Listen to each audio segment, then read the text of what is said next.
Mina squinted at a dark spot on the wall and another on the floor. Jesus, were those blood stains? The door at the end of the hallway opened, and she froze.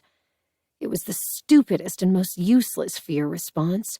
She was sure that normal people, upon encountering danger and extreme fear, ran.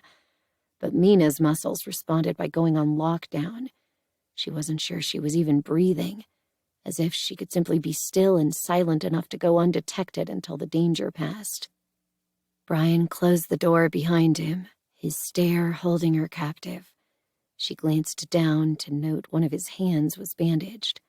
They hadn't been when she'd seen him before. Move, move, run, run, run! Her muscles might not want to respond to the danger, but her brain screamed at her, throwing all sorts of logic and common sense-sounding plans at her, like run and move. But still, her legs stayed frozen inside blocks of imaginary ice that refused to melt and give her freedom. What are you doing down here, Mina? While words ran through her mind like a psychotic rat darting down a tunnel, her lips refused to relay any of those words to the man moving closer to her in the confined hallway, which shrank smaller with each long stride he took. He pressed her against the stone, his hands on either side of her, blocking her in. An unnecessary gesture.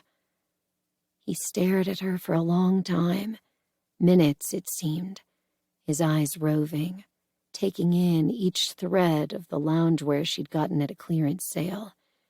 It had seemed modest when she'd bought it. Now she felt naked and exposed. Then he did the oddest thing she'd ever seen a human being do. She'd only seen animals do it on nature shows or vampires in horror movies. He sniffed her like he wanted to eat her. A moment later, he spun her around and pinned her arms above her head. She shivered as he lifted the back of her shirt. His fingertips skimmed over her scars, running the length of the long ones, then lightly touching the cigarette burns. She wanted to say something, anything. She wanted to struggle free of his grasp and run. The person standing with her in the dark dungeon hallway was more animal than man. And if even a man couldn't find it in himself to be decent to her, she surely couldn't trust the one that sent all her warning bells ringing. He'd spoken maybe 2 sentences since he'd brought her food up, and he didn't seem prepared to engage her in intelligent conversation now. She squeezed her eyes shut as he pulled her shirt down and pressed his chest against her back, his cheek resting on her cheek. Her breathing came ragged as he held her this way, no words passing between them. After an excruciating length of time, he released her. Her arms were sore from being held up so long. His mouth brushed her ear. Run.